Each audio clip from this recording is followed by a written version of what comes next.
Week 2 in college football. Only one game to start with. Number 11, Texas, heading down to Tuscaloosa to take on number 3, Alabama. Currently, Bama is a 7-point favorite. This game will be 6 p.m. on ESPN. Ted, I think it starts with the simple question. Do we think Quinn Ewers has what it takes to go down and beat Alabama in Tuscaloosa? No. That's where I'm at as well. I That's where the I'm at with guys it. And that have done it are like Manziel, Cam Newton, Joe Burrow. I mean, the list is pretty crazy of the who's who of quarterbacks. now I'm really excited to watch this football game because I'm interested to see what Ewers and that Texas team are made of on Saturday night. Now, going back and watching their opener against Rice, Ewers got hit way too much, man. I mean, and he had to scramble way too much. Texas better solve those issues, man. And here's the thing about Ewers. He is not a confident guy naturally. I don't think he's a confident guy. I think he tiptoes into the game. And if he has success early, I think he builds on it. But if he doesn't, it's like he never gets out of the funk. And against Rice, while he made some nice throws, he struggled a lot early, and he just flat out doesn't trust the offensive line. And his eyes are always down looking at the rush. They're not looking downfield. And that is big trouble at quarterback. He looks so tentative out there. It's almost shocking. For a second-year starter, you felt like I thought in week 1 we were going to see a different guy that was settled in, confident, but it was a weird start to the season for him. It was, and like the bulk of his passing yards came on bubbles, screens, and one pop pass that was uncovered that they schemed up to JT Sanders. His deep ball accuracy continues to be an issue. Now, Bama, they've got some starters in the secondary that got banged up in their opener. So if you're Ewers in that group of wide receivers, right? A.D. Mitchell, Xavier Worthy, you've got to go win.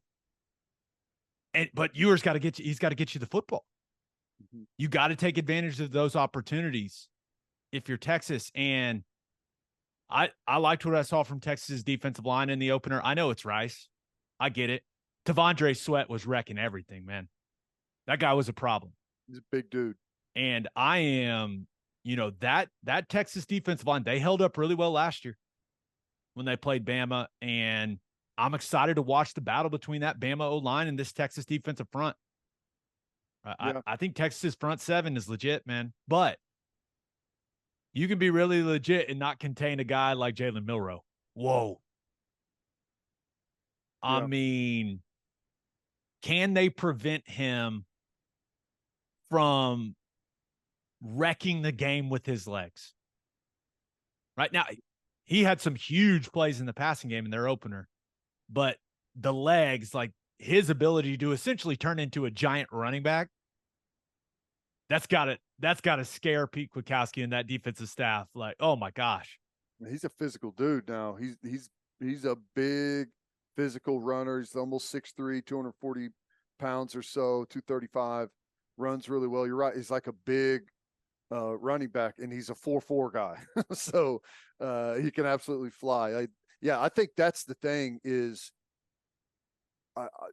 they're probably going to try and wear them out with a lot of quarterback run some stuff on the perimeter, try and get to the edges and get away from the teeth of Texas's defensive line and make those guys go more lateral. And then, like you said, try and take some opportunities in one-on-one, because if they're going to be hitting you with the quarterback run game, and I expect there to be a lot of it, you cannot, as a defense, get away.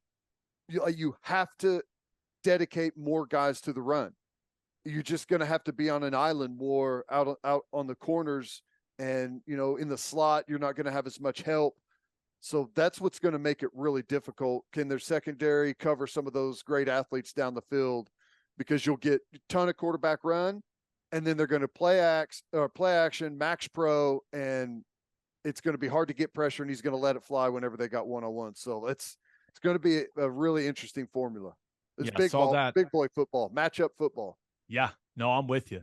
And can Texas's secondary, right? Can they make some plays on the football when they do try to push it down the field? I was pretty impressed. He wasn't perfect, but Milroe's deep ball accuracy and their opener, dude was letting it fly, man.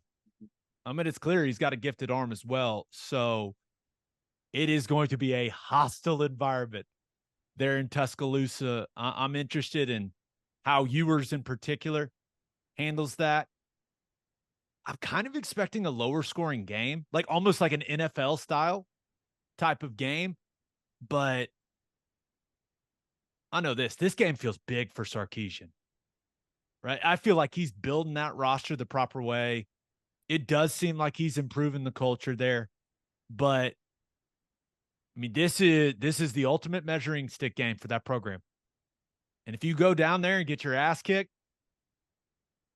the same old conversations start happening again, right? So it feels big for Ewers as well. Like this feels very big for Texas. It does. And unfortunately for them, they're getting an angry Alabama team, I think, that, as disrespected as you could be at being number 3 in the country, that's what you're going to get. Saban has had a very interesting feel about him with the media recently.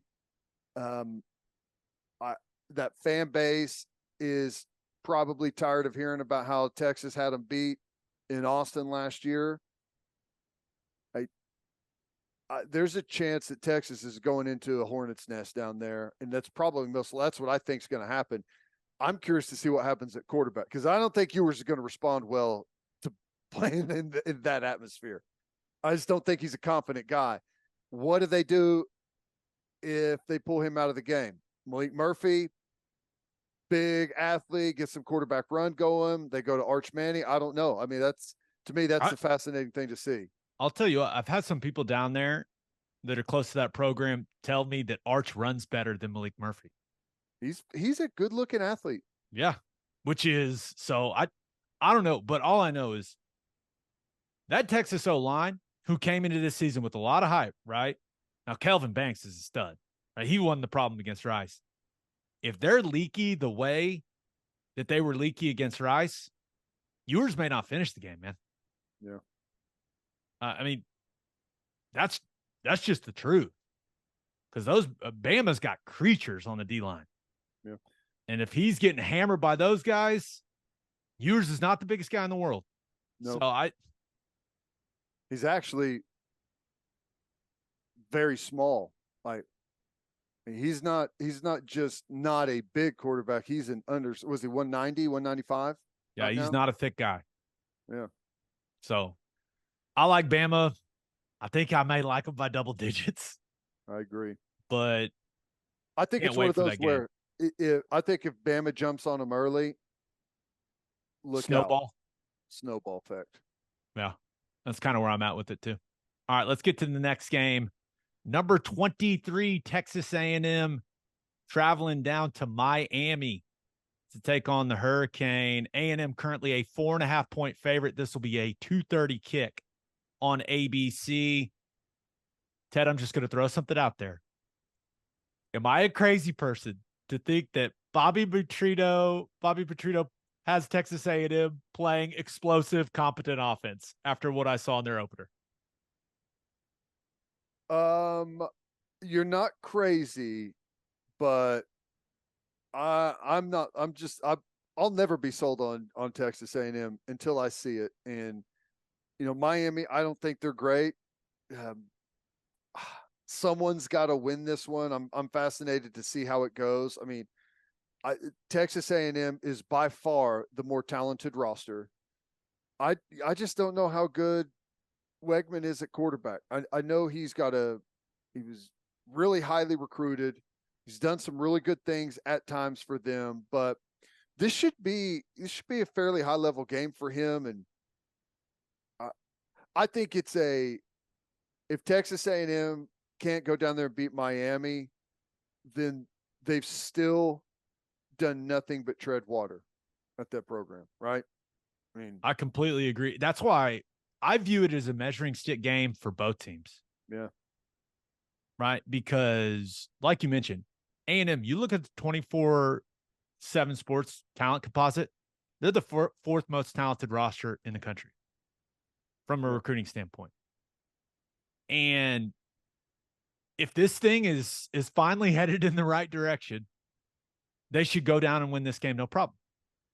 But it'll feel like a pretty big failure if A&M doesn't go down there and win. But on the other side, it feels like where is this thing going, right? What direction is this thing headed in for Mario Cristobal in Miami? Right? You got to show progress in year 2. Tyler Van Dyke's a talented quarterback, right? I saw a trademark. Tyler Van Dyme. Well, let's see it, man. Yeah. Let's see it. They've got speed at the skill spots. They've added some good pieces along the offensive line and defensive line since Mario's gotten there. Now, clearly it'd be huge for them to win the game, but they absolutely have to come out and be competitive. If they get blown off the field by A&M, people are going to start wondering if anyone can get Miami right. Yeah. Right? Because Cristobal's the guy for it. So I think it's a big game for both teams for completely different reasons. I agree. I agree. Cristobal, I think he's done good stuff there. He's recruited well. You know, he's a line of scrimmage coach, you know, so expect Miami to make big strides there. Year 2 for them. You know, A&M they've got a huge jump start on what Cristobal and Miami have and what they're trying to do right now. That's why it's a big game for Miami to prove that they've done something and they're covering ground. But really, it's Texas A&M. It's like, if you are as talented as you are now and you still can't go on the road and beat a fringe top 25 team that's really in the infancy of their rebuild like Miami, then what are we even doing? I mean, you as a Texas A&M fan, this is one of those that you walk away from really mad if you don't win. Yeah, and even you see the 4.5 point spread, and you're like, "What the hell? We can't even. We're not even a touchdown favorite against the team that's rebuilding." But I think A&M has some studs at the skill spots.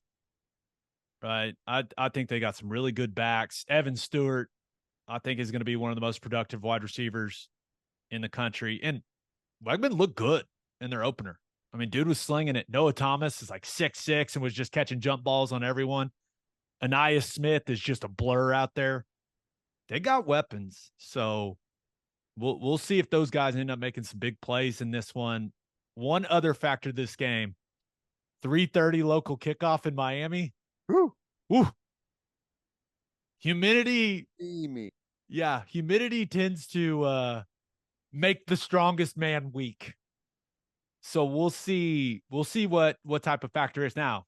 Texas A&M should be a much deeper football team, but I don't think Hard Rock Stadium is some big home field advantage for the Hurricane, but I wonder if that'll be a factor. Remember, this was a 1-score game a year ago in College Station between these two teams. Yeah. So yeah, it's a good one, man. I'm excited. There's some good football games this weekend. Yeah. Any other games interest you? Right. Normally we try to pick 3, right, to preview. We've got some interesting games I'm interested in. Yeah, there's some bounce back, right? We've got Oregon at Texas Tech. We've got Utah at Baylor, right? Those are, I don't love the Big 12 team's chances in those. No. Oklahoma State going to Arizona State, right? That's Gunnar Gundy, the guy for the Cowboys, maybe? Who knows? Yeah, it's interesting to see what happens at quarterback there. I mean, coming away, most people seem to think that he's their best option at quarterback, and yeah, I don't know. It seemed like a weird start to the season for Oklahoma State, and they're going to have to continue. They got to get better on the offensive line Arizona State looked good in their opener, and that's going to be a pissed off team. Right? Yeah. And it feels like they're going to channel that in a good direction. Kenny Dillingham, not an ideal spot for him to be in as a young coach there, but that's a dangerous one for Oklahoma State. I'm probably leaning Arizona State right now. Oh, wow. That And would be Utah and Oregon, I think, are both going to drum Baylor and Texas Tech. yeah, right. Shaping out for Baylor with the MCL. That'll be that's a dangerous spot for Texas Tech. Now, it's also a tremendous opportunity. Yeah, it is. Right? To kind of erase what everyone's saying about you after going up to Laramie and getting beat. But I think those are both interesting. I think Wisconsin at Washington State is a sneaky game. Yep. Mordecai wasn't great in their opener, but my God, can they run the football? So I think that one's going to be a lot of fun. And Washington State fans, they just have to be. I mean, everyone has a landing spot but them. Like, I think they're just going to channel all their frustration and passion into screaming at Wisconsin during this football game. Yeah, if you got to take some frustration out on the Big Ten for not being a part of it, right? And yeah, they're going to have the Washington State's a good team though, man. Both Washington State and Oregon State are both going to be good this year, which is Oregon State's ranked ahead of OU. I know, and boy, Uyunglele looked pretty good out there, and I know it's probably not like if I were him in his shoes, he's a much better guy than I am. He's probably upset that Clemson lost for his old teammates, but if I was him, I'd be like, yeah, I wasn't so bad now, was I? Right?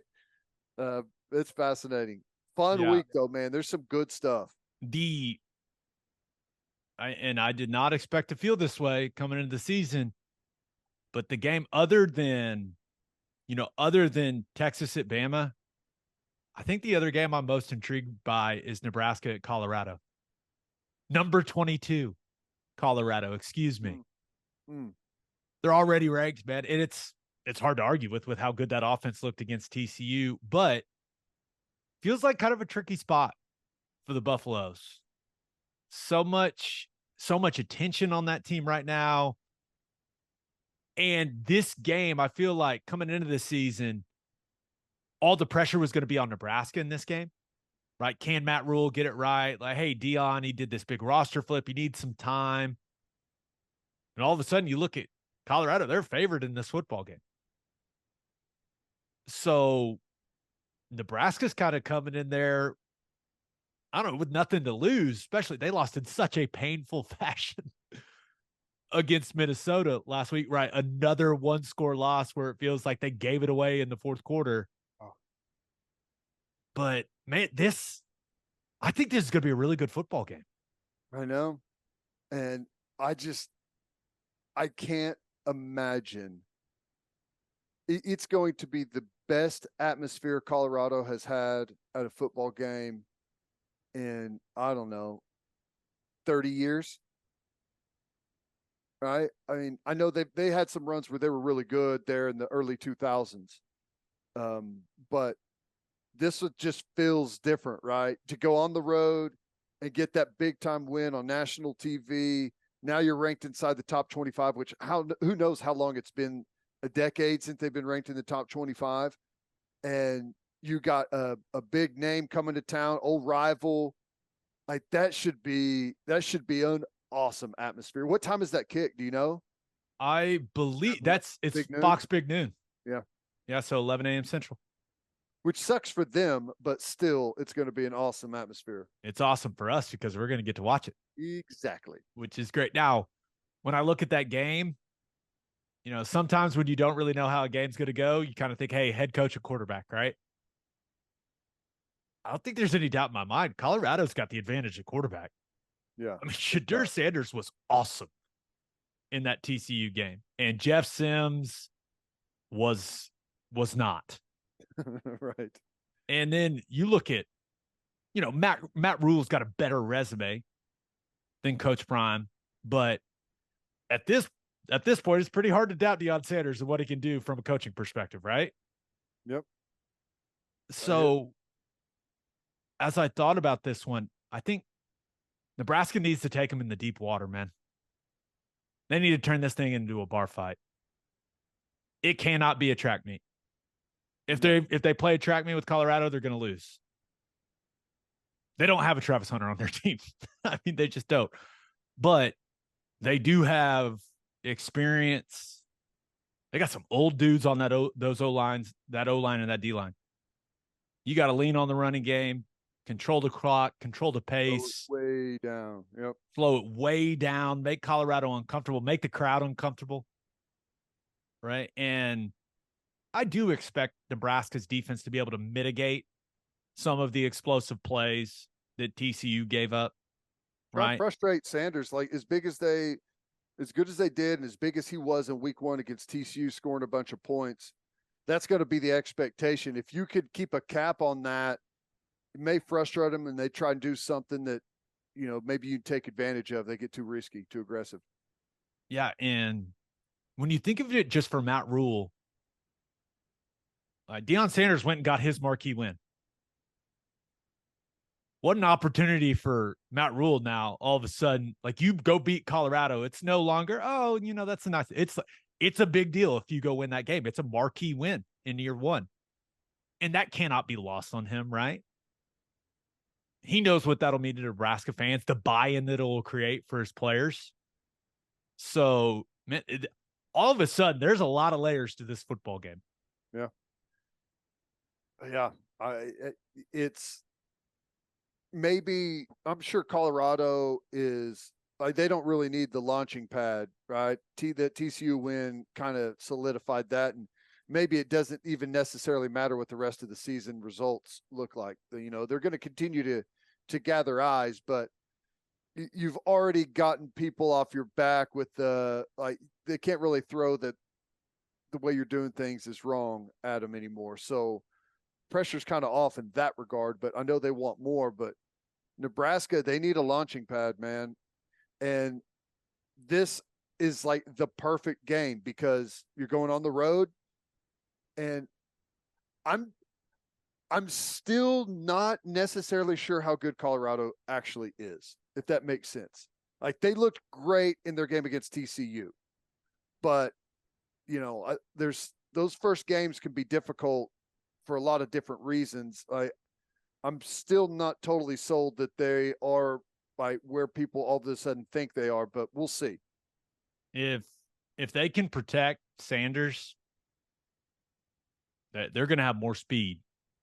Oh, yeah. They're going to have more speed, but got to protect him. Right? I don't expect them to have much going in the running game. They didn't do much in the running game against TCU. It didn't matter that much.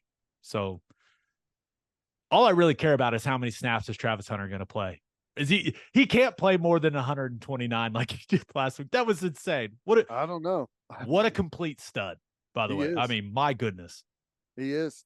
He is a stud, and if he plays that many snaps again and continues to ball out the way that he did in week 1, you just got to start talking about a Heisman candidate. Now, it's going to be really tough year on them. Right? It's not going to get much easier throughout. It's going to be hard, but the dude can do everything, man. He's a fascinating prospect.